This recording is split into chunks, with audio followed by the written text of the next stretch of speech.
오늘 말씀의 제목은 깨어있으라 라는 제목을 가지고 오늘 이 마태복음 24장에 있는 말씀을 함께 나눌 때에 전하는 자나 또 듣는 자가 더 한 영으로 한 성령으로 충만한 은혜가 있기를 주님의 이름으로 축복합니다. 우리 한번 옆에 분 한번 인사하겠습니다. 잘 오셨습니다. 자랑하십니다. 사랑합니다. 주의 이름으로 축복합니다.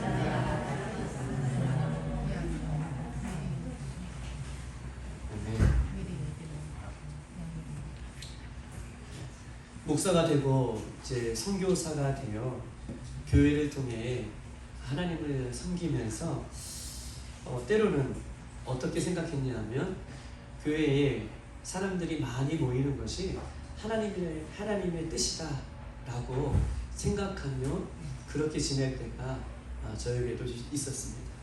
목사가 되어지고 또 선교사가 되어 또 교회를 통해서 하나님을 섬기면서 제가 한 가지 가졌던 생각 중에 한 가지의 생각은 교회는 사람들이 많이 있어서 또 그렇게 많이 이뤄가는 것이 또 교회의 뜻이고 하나님의 뜻이지 않는가 라고 하는 생각을 가지며 때로는 발전하는 교회, 때로는 성장하는 교회를 또 책들을 읽어보고 또 그런 목사님들의 설교도 들어보고 또 세미나도 들어보고 또 컨퍼런스도 이렇게 참여했던 그런 모습을 저에게도 또 가졌고 또 제가 그렇게 품었던 한 가지의 마음들이 있었습니다. 그런데 어느 날 기도하고 또 고민하고 이렇게 나아가는 중에 예수님께서 저에게 주시는 생각 중에 한 가지는 사람들이 교회에 오고 교회에 다니는 목적이 무엇인가? 교회는 사람들이 많은 것이 교회가 이루는 뜻이고 하나님께서 원하시는 뜻이다 라고 생각했던 저에게 기도하고 고민 중에 사람들이 교회에 오고 또 교회를 다니는 목적이 무엇인가에 대한 부분들에 대해서 예수님이 저에게 기도 중에 말씀하고 계시는 중에 한 가지를 깨닫게 해주셨어요. 그것은 뭐냐면 이것입니다. 이것 하나밖에 없음을 얘기하는데 사람들이 교회에 오고 교회에 다니는 목적은 그 교회의 목적은 오직 예수 그리스도, 이거 하나밖에 없다는 거예요. 예수님께서 저에게 기도 중에 그런 은혜를 주셨어요. 사람들이 교회를 다니는 것은 또 목회자들이 교회를 바라보는 것은 교회 성도들이 많은 것, 이것이 하나님의 뜻이 아니라 하나님의 뜻은 많은 성도들이 교회를 다니는 이유는 교회의 목적은 오직 예수 그리스도, 오직 예수 그리스도. 이것을 예수님께서 말씀해 주실 때에 제가 그 자리에서 무릎 꿇고 얼마나 주님 앞에 회개했는지를 다시 한번 그 삶을 돌이켜보면서 여러분에게 말씀을 드리는 것입니다. 예수 그리스도의 목적이 예수 그리스도를 믿는 것이, 예수 그리스도를 따라가는 것이 교회의 목적이고 교회된 우리가 살아야 할 목적인 것을 성경 우리에게 이야기하고 있어요. 예수님을 만나기 위해 교회가 필요한 것이고 예수님 앞에 예배 드리기 위해 교회가 필요한 것이고 예수님께 예배를 통해서 예수님과 교제하기 위해 교회가 필요한 것이고 이 교회를 통해 예수님 앞에 예배함으로 내가 더욱더 예수님을 닮아가기 위해 교회가 필요한 것이고 또한 이 교회를 통해 하나님의 뜻이 무엇인지를 알기 위해서 교회가 필요한 것이고 이 교회를 통해서 우리가 더욱더 거룩한 하나님의 백성으로 살기 위해 교회가 필요하고 그 교회가 필요한 것은 예수님 한 분밖에 없음을 성경께서는 우리들에게 말씀을 하고 있는 것입니다. 사랑하는 주의 사랑하는 성도 여러분, 이 땅에서 사는 목적이 무엇입니까? 저 여러분이 이 땅에서 살고 있는 목적은 무엇입니까? 이 땅에서 출세와 명예와 물질과 건강과 좋은 대학, 물론 이것이 필요합니다. 그런데 예수 믿는 우리들이 이 땅에서 궁극적으로 필요한 것은 무엇입니까? 우리가 이 땅에서 살아가는 목적은 하나님 앞에 예배하며 하나님의 기쁨을 위해 살아가는 존재로 하나님께서는 우리를 이 땅 가운데 창조하셨어요. 하나님께 영광을 돌리고 하나님 앞에 찬양하며 하나님 앞에 경배를 들며 하나님 앞에 존귀를 올려드리는 존재의 목적이 이 땅에 우리가 살아가야 할 목적인 것을 성경은 우리에게 이야기하고 있어요. 공부를 통해 하나님 앞에 영광이 되어주고, 출세를 통해 하나님 앞에 영광이 되어주고, 건강을 통해 하나님 앞에 영광을 올리고, 물질을 통해 하나님 앞에 영광을 올리고, 또 이런 것들이 없을지라도 하나님 앞에 영광을 올려드리고 삶을 살아가는 것이 이 땅에 우리가 살아가는 목적인 것을 성경은 분명하게 우리에게 말씀을 하고 있는 것입니다. 그런데 문제가 있어요. 그런데 문제는 무엇이냐 하면 교회 안에 예배가 실패함으로 인해 우리의 삶도 실패하고 있다는 것입니다. 우리가 하나님 앞에 영광을 올려드리는 그것이 우리의 목적인데 그 영광을 올려드리지 못하게 되는 원인을 찾아본다면 교회 안에 예배가 실패하고 있기 때문에 우리의 삶이 실패하는 것이고 하나님 앞에 영광을 올려드리지 못하는 삶으로 살아가고 있음을 우리는 얼마든지 발견할 수 있음을 성경을 통해서 알 수가 있는 것입니다. 10년을 교회를 다녀도 20년을 교회를 다녀도 예수님을 향한 예배가 실패하고 있다면 결탄코 하나님이 기뻐하시는 인생을 살고 있지 못하다라고 평가를 내릴 수 있어요. 10년을 교회를 다녀도 20년을 교회를 다녀도 우리가 예수님을 향해 예배가 실패하고 있다면 그의 인생은 하나님 앞에 영광을 올려드리는 인생이 아닌 것을 그렇게 이야기할 수 있고 평가할 수 있는 것입니다. 그렇다면 왜 예배가 실패하는가? 많은 이유를 찾아볼 수 있지만 그렇다면 왜 예배를 실패하고 있는가? 그것은요, 예수님은 없고 예배 가운데에 사람이 기뻐하고 사람이 즐거워하는 사람의 만족을 위해서 예배하는 예배들의 모습으로 변모했기 때문에 예배가 실패하고 있다라고 이렇게 찾아볼 수 있어요. 사람이 기뻐하고 사람이 즐거워, 사람의 만족을 위한 프로그램, 사람의 만족을 위한 설교, 사람의 만족을 위한 찬양, 이런 것들이 예배 안에 있기 때문에 예배가 궁극적으로 실패하고 있다라고 이렇게 진단할 수 있는 것입니다. 듣기 좋은 설교, 흥겨운 찬양, 인간적으로 힘을 주는 메시지, 인간적으로 감동과 보람을 주는 그런 어떤 격려들, 이런 것들이 교회 안에 있기 때문에, 예배 안에 있기 때문에, 이것이 주가 되기 때문에 우리가 예배를 통해서 하나님의 성령의 충만한 은혜가 부어지지 못하는 것을 성경을 통해서 우리는 얼마든지 찾아볼 수 있는 것입니다. 사랑하는 여러분, 진리는요 좀 투박하고 진리는 좀 딱딱하지만 진리는 우리를 회개케 하는 능력이 있는 줄 믿습니다. 진리는 때로는 나를 부담스럽게 하고 내 가슴을 치는 것 같은 어려움을 있지만 예수님의 진리는 반드시 나를 회개케 하는 능력이 있어요. 진리이신 예수님을 만나면 우리는 얼마든지 내가 죄인인 것을 깨닫게 됩니다. 빛이신 예수님을 만나면 내가 얼마나 어두운 존재인지를 알게 됩니다. 생명이신 예수님을 만나면 내가 죽을 수밖에 없는 존재인 것을 깨닫게 되는 것이죠. 이것이 살아있는 것이 예배가 사는 것이고, 이 진리가 살아있을 때에 우리가 예수님 앞에 영광을 올려드리는 존재로 살아갈 수밖에 없음을 성경을 이야기하면서 우리의 예배가 오직 진리만을 선포하고, 우리의 예배가 오직 예수님만을 선포하고, 우리의 예배가 오직 예수님 앞에 나오는 귀하고 복된 생명의 예배가 되기를 주님의 이름으로 축복합니다. 죄송하지만 교회라는 것은요, 사람을 즐겁게 하는 것은 아닙니다. 예배를 통해 하나님을 즐겁게 하는 것이 교회인 것입니다. 교회라는 것은요, 사람들의 지식을 충당케 하는 것이 아닙니다.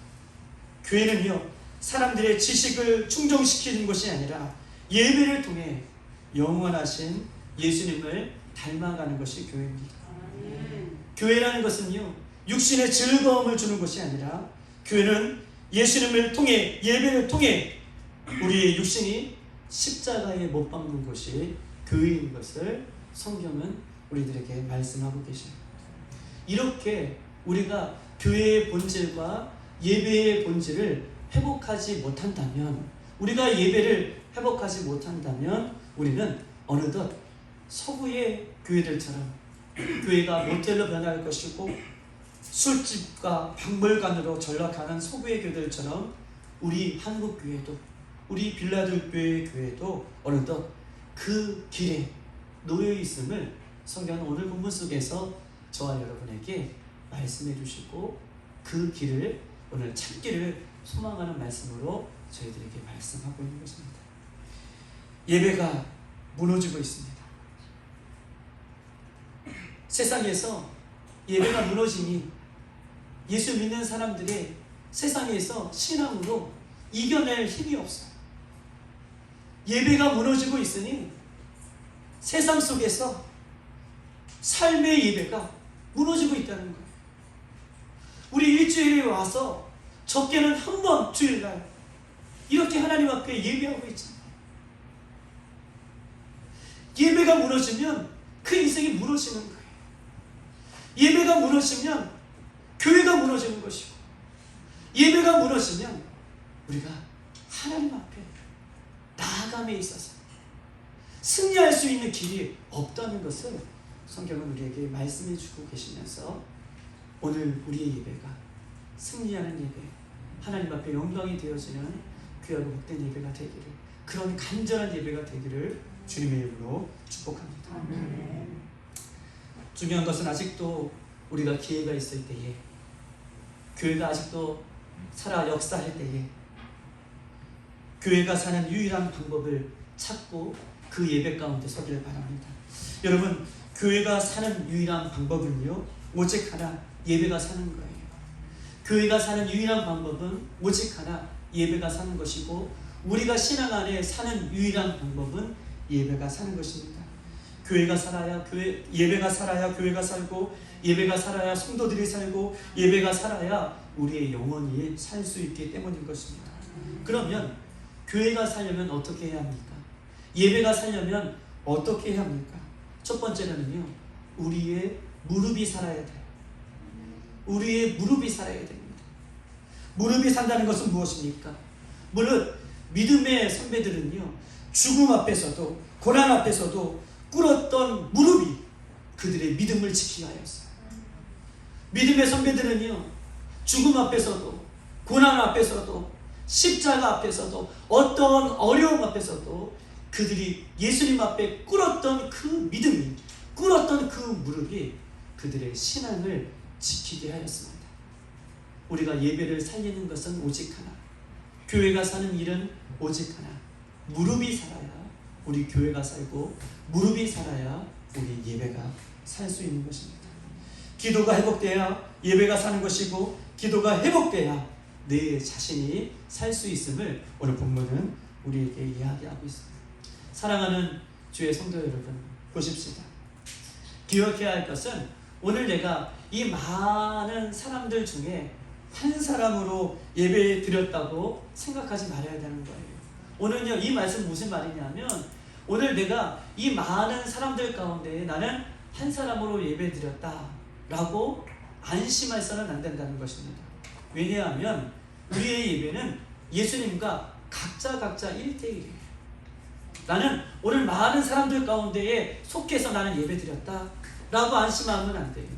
예수님이 찾으시는 예배자는 이런 많은 사람들 중에서도 한 사람 한 사람이 예수님과 인격적으로 만나는 그 예배를 찾고 계시고, 그 예배가 회복되기를 원하시는 거예요. 아멘이십니까?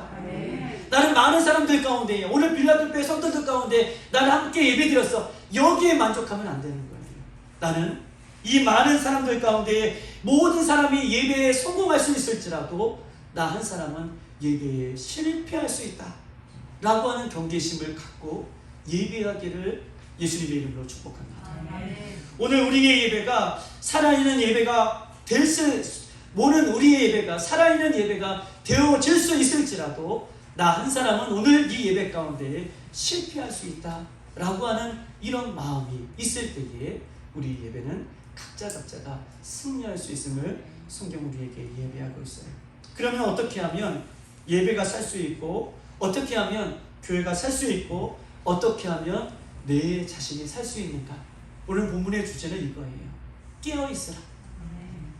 깨어있는 거예요. 오늘 지난주에는 길에 대해서 얘기했다면 오늘 말씀은 깨어있는 거예요. 깨어있는 이 말씀만 들어도 오늘 저와 여러분은, 우리 교회는 다시 일어날 수 있을 줄 믿습니다. 지난주에 저희 아내도 좀 몸이 좀 아프고 그래서 좀 피곤했나 봐요. 그래서 새벽 예배를 마치고 이제 차를 이제 몰고 가는데 이 가양대교 쭉 가는 그 가양대교를 넘어가는데 신호등이 한 두세 개 있어요. 그런데 저기도 모르게 자신도 모르게 빨간불에 서서 이제 있는데 뒤에서 빵빵거리더라고요. 그랬더니 눈을 감고 이렇게 있었어요. 이렇게 있었는데 뒤에서 빵빵거리고 가라고 눈을 떠보니 아, 내가 자고 있었구나를 알더라고요. 여러분, 내가 자고 있었구나를 아는 순간은 언제입니까? 내가 깨어날 때야. 내가 자고 있었구나, 내가 잠들었었구나를 아는 거예요. 이거 이해하셨어요? 깊은 의미가 있죠. 자고 있을 때에는 내가 자고 있는지를 몰라요. 앉아야지 그러면서도 자고 있을 때에는 내가 자고 있는지를 잘 모르는데, 내가 자고 있는 순간을 알 때에는 언제냐? 맞아요. 깨어 있을 때 내가 자고 있었구나를 알 수 있는 것입니다. 깨어날 때 내가 잠들었었구나, 깨어날 때 내가 졸고 있었다는 것을 알 수 있는 것이죠. 우리가 예배에 실패하는 이유는 무엇입니까? 그리고 우리의 영혼이 실패하는 이유는 무엇입니까? 내 영혼이, 내가 잠들어 있기 때문에 예배가 실패하고, 내 영혼이 실패하고 교회의 예배가 실패하고 있다라고 이렇게 이야기할 수 있는 것입니다. 내 영혼이 잠들어 있다고 아는 순간은 언제입니까? 잠에서 깨어날 때예요. 잠에서 깨어나야지 내가 잠들었구나를 알 수 있고 자각하는 것입니다. 오늘 말씀을 읽지 않았지만 마태복음 25장 5절과 6절을 한번 찾아보십시다. 뒷장이니까 5절과 6절 다 같이 한번 읽어볼게요. 마태복음 25장 5절과 6절 시작. 신랑이 더디움으로 다 졸며 잘새 밤중에 소리가 나되 보라 신랑이로다 맞이하러 나오라. 아멘. 신랑이 더디옴으로 다 졸며 잘새. 신랑이 온다는 것은 알지만 신랑이 더디움으로, 신랑이 언제 올지 모르기 때문에 다 졸며 잘새라고 표현하고 있습니다. 여기서 졸다라고 하는 헬라어 의미는 이것입니다. 앉은 자세로 고개를 끄덕이며 잠깐 조는 상태가 존다는 뜻이 있어요. 헬라어 어문에는. 그런데 이것이 지속되면, 이것이 계속되면, 졸며 앉아서 끄덕이는 것이 헬라어 어문에 이것이 조는 것인데, 이것이 지속되면 자는 것인데, 잘새라고 하는 단어는 이것입니다. 조는 것이 계속되면 자는 것인데, 잘 자는 것은 계속적으로 졸음으로 인하여 잠에 완전히 취해서 깊은 잠을 자는 것. 조는 것은 잠깐 조는 것인데 이것이 지속되면 깊은 잠이 들었는데, 이 깊은 잠이라는 헬라어 단어는 잠에 취해서 일어나지 못하는 상태가 잔다라고 하는 표현으로 이야기를 하고 있습니다. 내가 잠들었구나 라는 것을 아는 것은요, 잠에서 깨어날 때예요. 신랑이다 라고 하는 이 음성이 들을 때에는요, 이미 늦은 것이에요. 그렇기 때문에 졸지 말아라, 잠들지 말아라. 왜냐하면 신랑이 오신다고 약속을 받았기 때문에, 신랑이 내일 올지 오늘 올지 모르는 거잖아요. 그래서 졸지 말아라. 그런데 이미 신랑이로다 라고 하는 그 음성이 들릴 때에는 이미 늦었다는 얘기예요. 이미 늦었다라고 성경은 우리에게 말씀하고 있는 것입니다. 즉 예수님의 재림은요, 졸며 자는 것 같은 참기 어려운 이 시기에 여러분 보십시다. 예수님의 재림은, 예수님의 다시 오심은 조는 것, 졸리는 것 참기 어렵잖아요. 이런 시기에 온다는 거예요. 예수님의 재림은 언제 온다는 거예요? 졸고 그 다음에 잠을 참기 어려운 이 어두운 세상 가운데에 예수님은 다시 오신다 라고 하는 음성으로 오늘 말씀해 주시기 때문에 이런 졸기를 쉽게 하고 잠자기를 즐겨하는 이 시대 속에 더욱더 깨어있을 것을 성경은 우리들에게 역설적으로 이야기하고 있습니다. 사랑하는 여러분, 마태복음 오늘 24장으로 한번 넘어가십시다. 24장 42절로 44절에는 이렇게 써 있습니다. 그러므로 깨어있으라. 어느 날에 너희 주가 임하는지 너희가 알지 못함이라. 너희도 아는 바와 반이 만일 집 주인이 도둑이 어느 시각에 올 줄을 알았더라면 깨어있어 그 집을 뚫지 못하게 하려니와. 그러므로 너희도 준비하고 있으라. 생각하지 않을 때에 인자가 오리라. 생각하지 않을 때에 인자가 오리라.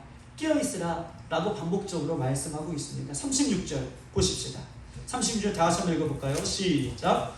그러나 그날과 그때는 아무도 모르나니 하늘의 천사들도 아들도 모르고 오직 하나님만 아느니라. 아멘. 그때에 예수님께서 다시 오시는 그때는 천사들도 예수님 자신도 몰라요. 하나님만 아시는데 하나님이 예수님을 가라 라고 명령하실 그때에 예수님이 오시는 거예요. 그때는 천사들도 예수님도 몰라요. 하나님께서 정하신 때에 예수님도 이 땅에 오시는 것이기 때문에 예수님도 모르겠다라고 말씀하고 계십니다. 그런데 그때는 반드시 온다라고 오늘 마태복음 25장에는 우리에게 말씀하고 있습니다. 그때는 아무도 모르기 때문에 깨어있으라. 42절 43절 어느 날에 예수님이 임하늘지 너희가 알지 못하기 때문에 깨어있으라. 44절 예비하고 있으라. 왜냐하면 생각지도 않을 때에 예수님이 오신다. 생각지도 않을 때가 뭐예요? 우리가 알지 못하는 때에 예수님이 오신다는 얘기예요. 50절 보십시다. 생각지도 않은 날, 알지도 못하는 시간에 예수님께서 오신다. 예수님이 오시는 시각은, 예수님께서 이 땅에 오시는 시각은 우리는 도저히 알 수 없는 그 시간 때문에, 그 시간에 예수님이 오시기 때문에 깨어있을 것을 이야기하고 있으면서 그때를 가리켜 예수님께 힌트를 하나 주고 계셔요. 그때의 그 시간은 우리는 알지 못하지만 그 시간에 대한, 그 날에 대한, 그 시기에 대한 부분들을 힌트를 주면서 이야기하고 계시는데 우리 한번 37절을 한번 읽어보십시오. 힌트의 시간을 주고 계셔요. 37절 시작. 노아의 때와 같이 인자의 임함도 그하리라. 아멘. 인자의 임함이 어느 때와 같다고 얘기하십니까? 노아의 때와 같다. 노아의 때는 어떤 때입니까? 노아의 때는 노아의 식구들이 방주에 들어가는 그 날까지, 노아의 식구들이 방주 속에 들어가는 날까지 세상 사람들은 먹고 마시고 장가들고 시집갈고 사람들은 다 멸하기까지 깨닫지 못하였다라고 써 있어요. 깨닫지 못하였다는 것은 무엇입니까? 세상 속에 그 물의 심판이, 홍수의 심판이 언제 올지 모르니 깨닫지 못하니 그들은요 먹고 마시고 시집가고 장가들고 세상에 잠에 취해서 살고 있었던 그 시기를 보면서 그 시기와 같은 때에 예수님은 인자는 오신다라고 말씀하고 있는 것입니다. 여러분, 중요한 의미를 여러분들에게 말씀드립니다. 마태복음 24장 25장에서 깨어있으라 라고 하는 예수님의 요구는 왜 우리들에게 요구하고 계십니까? 이게 여러분들에게 주시고자 하는 말씀의 핵심이에요. 마태복음 24장 25장은 왜 깨어있으라 라고 계속해서 이렇게 강조하고 있는 이유는 무엇입니까? 마태는요 하나님 나라를 초점으로 이야기하고 있어요. 그 나라가 곧 올 것이다. 즉 깨어있으라 라고 마태복음 24장 25장은 강조하는 이유는요 우리의 구원과 관계가 있기 때문에 그렇습니다. 여러분의 구원과 관계가 있어요. 우리의 구원과 관계가 있어요. 저의 구원과 관계가 있기 때문에 깨어있으라라고 말씀하고 계십니다. 그날이 오겠다라고 얘기하고 계시잖아요. 깨어있는 사람은 그날을 맞이하는데 깨어있지 못한 사람은 그날을 맞이하지 못하는 거예요. 이것이 성경의 일관적인 우리들에게 주시는 말씀이에요. 깨어있는다. 깨어있는 사람은 구원을 받지만, 깨어있는 사람은 신랑을 맞이하지만, 잠든 누구는 신랑을 맞이할 수 없는, 깨어있는 것은요 구원과 관계가 있기 때문에 우리들에게 힘주어서 그렇게 성경은 말씀하고 계셔요. 여러분, 구원이 얼마나 귀한 것입니까? 영원한 천국에서 살아가는 것은 얼마나 귀한 것입니까? 그 귀에는 이 땅에서 우리가 어떻게 깨어있느냐에 따라서 달려있는 거예요. 깨어있어야 된다라고 말씀해 주시는, 강조하고 있는 이유는 구원과 관계되어 있기 때문에 성경은 우리에게 깨어있어라, 졸지 말아라 라고 그렇게 말씀하고 있는 것입니다. 구원은요, 지난 과거를 평가해서, 여러분 보십시다. 구원은 지난 과거를 평가해서, 즉 평가를 내려 종합적으로 평균치로 구원을 받는 것이 아니에요. 내가 10년, 20년 내가 어떻게 믿음 생활하고 어떻게 신앙생활을 한 것을 평균 내어서 구원을 받는 것이 아니에요. 내가 과거에 무엇을 했고, 내가 과거에 어떤 직분을 갖고, 내가 과거에 어떤 믿음을 생각했고, 내가 과거에 어떤 모습으로 살았는지를 종합적으로 평균치를 내어서 구원을 받는 것이 아니라, 구원은요, 과거에 내가 목사로, 내가 장로로, 과거에 내가 권사로, 과거에 내가 죽었든지, 구원은요, 구원의 평가는 지금 현재 내가 구원받을 만한 깨어있는 믿음이냐. 할렐루야. 맞아요. 아멘이에요. 아멘 하셔야 돼요. 아멘. 구원은요, 내가 과거의 목사인가, 내가 과거의 장로인가, 내가 과거의 권사인가, 내가 과거에 어떤 믿음을 가졌는가, 내가 과거에 어떤 신앙을 가졌는가를 종합하여 평균치로 구원을 받는 것이 아니라, 지금 내가 깨어 말씀 앞에 서 있는가, 내가 깨어 지금 기도하고 있는가, 내가 깨어 예배하고 있는가, 내가 깨어 믿음을 지키고 있는가, 내가 깨어 예수님의 이름을 부르고 있는가, 내가 깨어 예수님의 그 성령의 임재함 속에 들어가고 있는가, 이것이에요. 이 깨어있는 믿음으로 내가 예수님을 만나는 거예요. 내가 깨어있는 신앙으로 예수님 앞에 가는 거예요. 그래서 마태는 하나님의 나라를 계속해서 강조하면서 깨어있으라, 깨어있으라, 졸지 말아라, 그날이 곧 올 것이다 라고 우리들에게 말씀하고 있는 것입니다. 사도 바울은 늘 그가 그렇게 고백합니다. 고린도전서 9장 27절 이렇게 써 있습니다. 내가 내 몸을 쳐 복종하게 함은 내가 남에게 전파한 후에 자기가 도리어 버림받을까 두렵다. 사도 바울은요, 신약성경 27권 중에서 13권을 기록한 사람이에요. 얼마나 대단한 사람입니까? 그런 그가 많은 사람들에게 복음을 증거하고 많은 사람들은 깨어나게 했지만 오히려 자기는 잠들까 두려워합니다. 자기는 구원받지 못할까 두려워합니다 라고 고백합니다. 아무리 자신의 사역이 많은 사역을 감당할지라도 내 자신이, 바울이 오늘 내가 깨어있지 못한다면 나는 구원받을 수 없다. 아무리 많은 사역을 하고 많은 공로를 주님 앞에 했다 할지라도 우리 육이 잠들고 있으면 구원받을 수 없기 때문에 바울은 오늘 이렇게 고백하는 거예요. 다른 사람 다 구원받을 수 있을지라도 깨어있지 않는다면 나는 구원받지 못할 것이다 라고 얘기하면서 사도 바울은요, 자신의 몸을 칩니다. 자신의 육신을 쳐요. 자신이 하고 싶은 자신의 육신을 쳐서 그가 이렇게 고백하죠. 나는 날마다 죽노라. 나는 날마다 죽노라. 육신에 잠들게 하고 육신이 하고 싶은 대로 살게 하는, 영적으로 세상 가운데 먹고 마시고 이렇게 즐거움을 쫓아가는 그 모습을 나는 날마다 죽이노라, 나는 날마다 죽노라 라고 고백하면서 그가 예수님 앞에 늘 깨어있기를 사모하는 그 마음으로 주님 앞에 서 있는 바울의 고백을 우리 귓가에 저 여러분 가운데 들려지기를 주님의 이름으로 축복합니다. 이렇게 고백하는 이유는 신앙 안에, 믿음 안에 졸거나 세상 안에 잠을 잘까봐 바울은요 몸부림치면서 이렇게 고백을 하고 있는 거예요.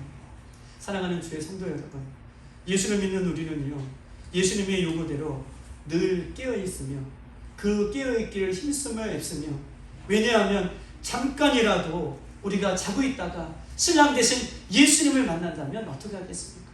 늘 날마다 말씀 앞에 깨어있고 예배 앞에 깨어있고 교회 앞에 깨어있는 것이 중요한데, 그것은 구원과 관계가 있음을 성경은 이렇게 말씀하기 때문에 깨어있기를 오늘 힘주어서 말씀하고 있는 것입니다. 그렇다면 여러분 보십시다. 내가 잠들고 있다라고 하는 것은 어떻게 진단할 수 있겠습니까? 내가 잠들어 있다라는 것은 어떻게 내가 진단해 볼 수 있습니까? 잠들어 있다는 것은 첫 번째 이것이에요. 예수님을 향한 갈급함이, 예수님을 향한 목마름이 내 안에 있는가 없는가, 이것이 중요해요. 예수님을 향한 목마름이, 예수님을 향한 갈급함이 내 안에 있는가 없는가가 평가의 기준이라고 예수일 수 있습니다. 주일날 예배 시간에 맞춰서 교회에 나와서 식순에 따라서 의례의식에 따라서 축도가 끝나자마자 우리는 예배하고 세상 가운데 돌아갑니다. 예수님을 사모하며 턱까지 밀려오는 북받침 첫사랑의 그 마음, 예배 가운데에 운행하시고 기도 가운데에 운행하시며 찬양 가운데에 역사하시는 성령의 충만한 임재하심이, 그런 기대감과 이런 설렘과 이런 간절한 마음이 예배하고 있다면, 이런 간절한 마음이 우리 가운데 사라져서 예배하고 있다면, 여러분들은요 깨어있는 것 같지만 졸고 있는 것이, 잠자고 있는 것입니다. 예배에 나와서 예배하고 예수님의 이름을 부르지만 어느덧 예배 가운데에 예수님을 향한 간절한 마음과 사모하는 마음과 이 예배 가운데 주시고자 하는 성령의 은혜를 기대하는 마음과 이 예배를 통해서 내가 살고자 하는 그런 간절한 마음이 우리 예배 가운데 없다면 우리 교회는 이미 졸고 있음을, 그렇게 진단해 볼 수 있음을 성경 우리에게 이야기하고 있습니다. 영적으로 잠을 자고 있는 것입니다. 두 번째, 내가 졸고 있다는 것은 어떻게 평가할 수 있습니까? 나는 늘 외롭고 고독하고 늘 혼자 있을 때에 상실감을 갖고 있는가? 나는 늘 외롭고 고독하고 또 상실감을 내가 살면서 느껴지고 있는가?를 평가할 때에 나는 잠을 자고 있다라고 이렇게 평가할 수 있습니다. 외롭고 고독하고 상실감이 느껴집니다. 예수님을 믿는다고 하면서 아직도 육신적이고 세상적으로 나의 만족을 향해 살아가려고 하는 옛 본성을 갖고 있는 것이 우리 인간적인 우리의 모습이에요. 예수님을 믿는다고 얘기하면서도 육신적이고서 또 세상적이면서도 여전히 나의 만족을 찾아 그렇게 살려고 하는 것이 우리의 옛 모습입니다. 내가 현재 예수님을 영적으로 친밀한 교제를 이루지 못하고 살아가는 사람들은 보세요.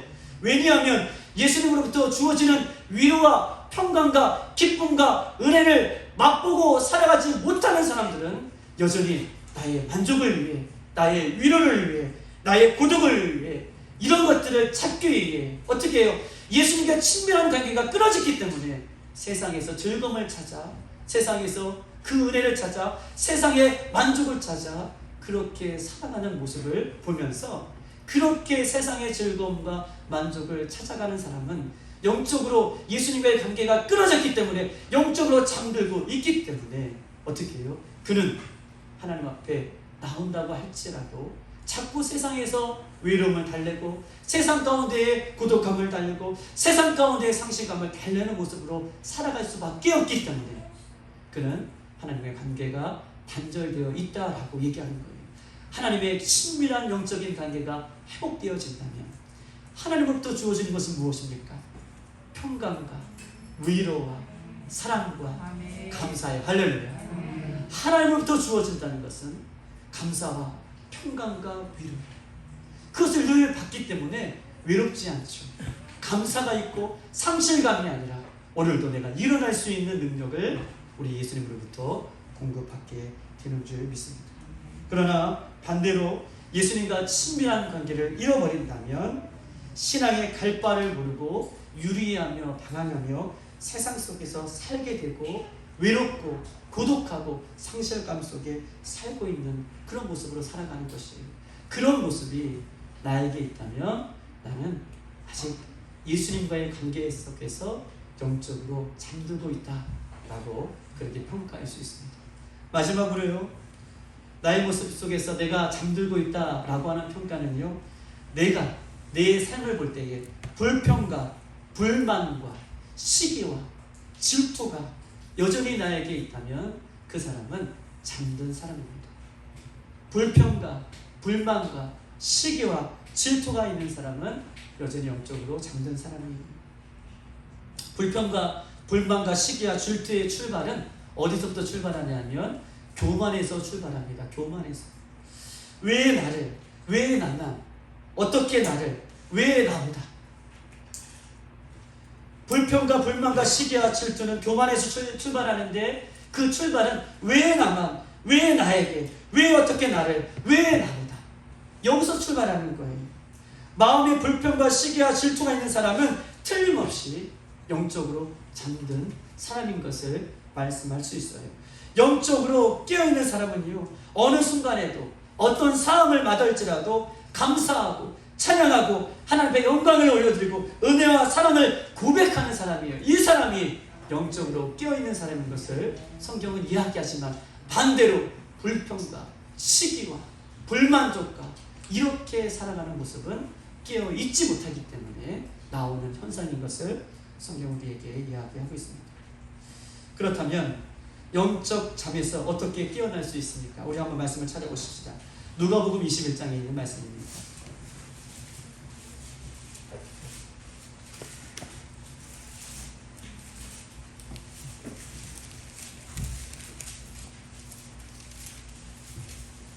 어떻게 하면 우리가 영적으로 깨어날 수 있습니까? 깨어나기를 소망합니다 라고 하는 말씀 중에서 우리 34절, 36절 다 같이 한번 읽어보겠습니다.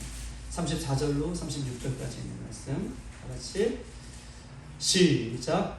너희는 스스로 조심하라. 그렇지 않으면 방탕함과 술 취함과 생활의 염려로 마음이 둔해어지고 뜻밖의 그날이 덕과 같이 너희에게 임하리라. 이날은 온 지구상에 거하는 모든 사람에게 임하리라. 이러므로 너희는 장차 올 이 모든 일을 능히 피하고 인자 앞에 서도록 항상 기도하며 깨어 있으라 하시니라. 아멘. 줄 치십시다. 항상 기도하며 깨어 있으라 하시니라. 이게 정답이에요. 우리가 어떻게 깨어 있을 수 있습니까? 오늘 누가복음 21장에는 이렇게 써 있습니다. 34절. 너희는 스스로 조심해라 라고 얘기하고 있어요. 그렇지 않으면 우리가 스스로 조심하지 아니하면 방탕함과 술 취함과 생활의 염려로 마음이 둔하여서, 마음이 둔하다는 것은 무슨 말입니까? 잠이 든다는 것이에요. 깨어있지 못하기 때문에 세상에 취해서 잠을 잔다는 거예요. 어떻게 잠을 자요? 방탕함에 잠을 자고 술 취함에 잠을 자고 생활의 염려, 내가 무엇을 먹고 무엇을 마시며 살아야지, 이런 염려 때문에 잠을 잔다는 거예요. 그런데 이렇게 이런 염려와 세상의 것들로 취해서 살게 되면 어떤 날이 특히 온다는 거예요? 하나님의 날이 덫과 같이 임한다는 거예요. 덫은 어떻게 임합니까? 덫은요, 내가 걸려있는지를 분간하지 못하는 것이 덫이에요. 내가 덫에 걸려있는지 모르는 것, 즉 덫에 걸려봐야 내가 덫에 걸렸구나를 아는 거예요. 덫에 걸림에도 불구하고 덫은요, 우리를 덫에 걸리지 못하게 교묘하게 숨어있게 되는 것이 덫이기 때문에 이 덫에 걸리지 않게 주님의 날이 그렇게 오지 아니할 수, 그렇게 맞이하지 아니할 수 있게 성경은요, 깨어있기를 그렇게 바라는 것입니다. 그러면서 그 날을 우리 5절을 이야기하는데, 그 날은 온 지구상에 거하는 모든 사람에게 임하니라. 하나님의 나라가 임할 때에는 한 사람도 이 지구상에 그 나라를 피할 사람이 없다는 거예요. 온 지구의 사람이 그 예수님의 날을 맞이하게 될 것이다 라고 얘기하면서 결론적으로 36절 깨어있으라 라고 얘기하는데, 깨어있는다는 것은 무엇입니까? 언제 깨어있을 수가 있겠습니까? 결론이에요. 언제 우리 교회가 깨어있을 수 있겠습니까? 언제 내가 깨어날 수 있겠습니까? 그것은요, 기도할 때. 할렐루야. 오늘 본문을 보십시다. 항상 기도하며 깨어있으라. 그냥 깨어있을 수 없다는 거예요. 기도하는 사람이 깨어있는 사람이에요. 기도하는 교회가 깨어있는 교회예요. 아멘? 기도하지 않는다? 여러분 잠자고 있어요. 교회가 기도 소리가 멈춰있다? 잠자는 교회예요. 언제 우리가 깨어날 수 있겠습니까? 본문은요, 기도할 때 내 영혼이 깨어나는 것이고, 기도하는 교회가 깨어나는 교회인 것을 이야기하고 있어요. 내가 깨어나야지 안 되는 거예요. 내가 기도할 때에 그 사람은 깨어나는 사람이고, 내가 기도할 때에, 우리 교회가 기도할 때에 그 교회는 깨어나는 교회인 것을 성경은 우리에게 이야기하고 있습니다. 항상 기도하며 깨어있으라. 이것이 정답인 것이죠. 골로새서 4장 2절 기도하기를 항상 힘쓰고 기도에 감사하며 깨어있으라 라고 말씀하고 계셔요. 기도하는 것과 깨어나는 것은 일명성탕하게 계속해서 신약성경은 이야기하고 있습니다. 그냥 깨어나라 라고 말씀하시는 것이 아니라 기도하고 깨어나는 것은 같은 선상에서 지금 이야기하고 있습니다. 언제 깨어나야 됩니까? 지금이에요. 지금 기도의 자리를 지키는 것입니다. 지금 기도의 자리로 나아가는 것이에요. 지금 기도함으로, 기도함으로 예수님을 부르는 것이 중요한 것임을 성경은 우리에게 이야기하면서, 지금 그렇게 기도하는 자가 깨어나는 자고, 지금 그렇게 기도하는 교회가 깨어나는 교회인 것을 성경은 우리에게 말씀하고 있는 것입니다. 깨어있는 은혜를 다시 행복하기를 소망합니다. 다시 옛날로 잠자는 우리의 모습으로 돌아가지 않기를 주님의 이름으로 축복합니다. 깨어있는 은혜가 오늘 이 말씀 속에 우리에게 들려졌다면, 깨어있으라 라고 하는 이 은혜가 우리 가운데 들려졌다면, 깨어있는 것은 구원과 관계되어 있다는 말씀을 우리가 들었다면, 우리 다시 잠자는 옛날로 돌아가지 마십시다. 잠자는 교회로 다시 돌아가지 마십시다. 예수님이 깨어있으라 라고 하는 이 간절한 예수님의 마음을, 간절한 예수님의 요구를 우리가 들어야 우리가 깨어날 수 있음을 성경에게 이야기하고 있어요. 왜냐하면 하나님의 나라는요, 이렇게 깨어있는 자들만이 들어갈 수 있기 때문에 오늘 여러분들에게 말씀을 하고 있는 것입니다. 마지막으로 세 구절을 여러분들에게 이야기하고 말씀을 마치겠습니다.